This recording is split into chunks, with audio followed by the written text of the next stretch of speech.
ভয়ঙ্কর ডাকাত দলের নেতা বাচ্চু। রাজধানী সহ সারা দেশেই তার দলের সদস্য রয়েছে। আজ ঢাকায় তো কাল চট্টগ্রামে তো পরশু সিলেটে।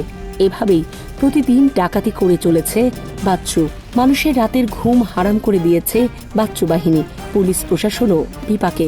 বাচ্চু ডাকাতকে কোনোভাবে পাকড়াও করা যাচ্ছে না। শতভাগ তথ্য নিয়ে অভিযান চালালেও যেভাবেই হোক সে কেটে পড়ত। যে কারণে বাচ্চু ডাকাতকে জাদুকর বলতেন পুলিশের অনেকেই। ঢাকার মিরপুরে তার বাড়ি হলেও পুলিশ ছিল অসহায়। ৮০ দশকে এই বাচ্চু ডাকাতের ভয় দেখিয়ে বাচ্চাদের ঘুম পাড়ানো হতো বলেও অনেক গল্প রয়েছে। ৮০ দশকের ঘটনা। মিরপুর তখন ঢাকার পার্শ্ববর্তী পৌরসভা। এই পৌরসভার জনপ্রিয় চেয়ারম্যান ছিলেন হারুন রশিদ মোল্লা, যিনি হারুন মোল্লা নামেই পরিচিত ছিলেন। পরবর্তীতে মিরপুর ঢাকার সঙ্গে যুক্ত হয়। হারুন মোল্লা সংসদ সদস্য হন। মিরপুর, পুরান ঢাকা ও পার্শ্ববর্তী কেরানীগঞ্জে ডাকাতির উপদ্রব বেড়ে গিয়েছিল। এ নিয়ে জনমনে আতঙ্ক তৈরি হয়ে রাতের ঘুম হারাম হয়ে গিয়েছিল। গোয়েন্দা পুলিশের দল বাচ্চু ডাকাতকে গ্রেফতারের প্রস্তুতি নিচ্ছে।